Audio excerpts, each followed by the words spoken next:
I would say that the world of puppetry is small, and in two ways.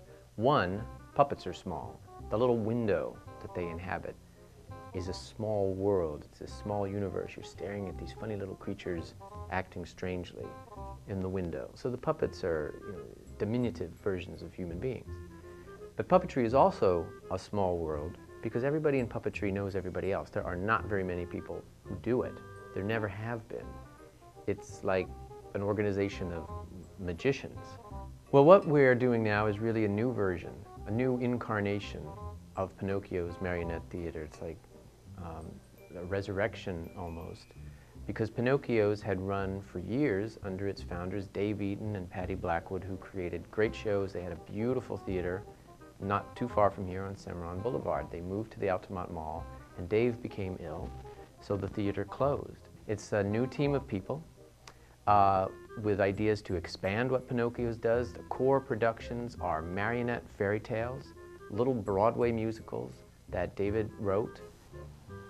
Our premiere production for our reopening is going to be Jack and the Beanstalk, which was written by the founder of Pinocchio's, David Eaton, and it's a musical comedy. It's like a mini Broadway musical. Jack is a very exciting show to do because it's one of the funniest shows to do. There are inside jokes that are really for the adults, but the children will still enjoy them, but they're at a different level, like the Muppet Show used to be played at.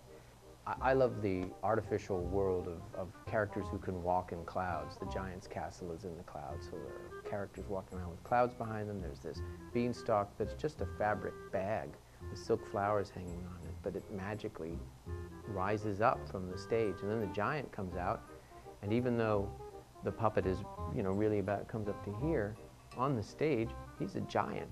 He's enormous. He dwarfs all the other characters.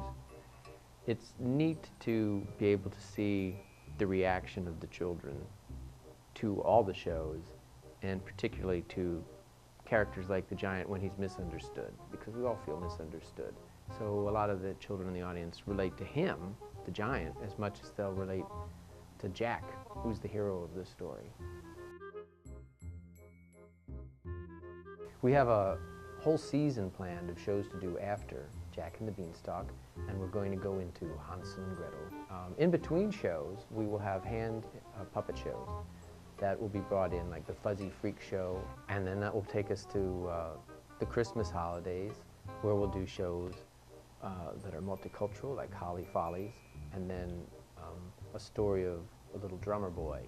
We'll be doing a version of that, which has always been very popular at Pinocchio's. And then throughout the year, we're going to be adding new shows that were not part of Pinocchio's core. Snow White, an adult puppet show that I'll be writing, different things that will occur throughout the year to finish up the season. If you want to find out more about Pinocchio's, the best place to go is probably the website, www.pinocchios.net. And that will have information on all our shows, and the box office number, and it's really the clearinghouse of information on this theater. We'll be updating it over the months ahead, so it's the best place to go for up-to-date information.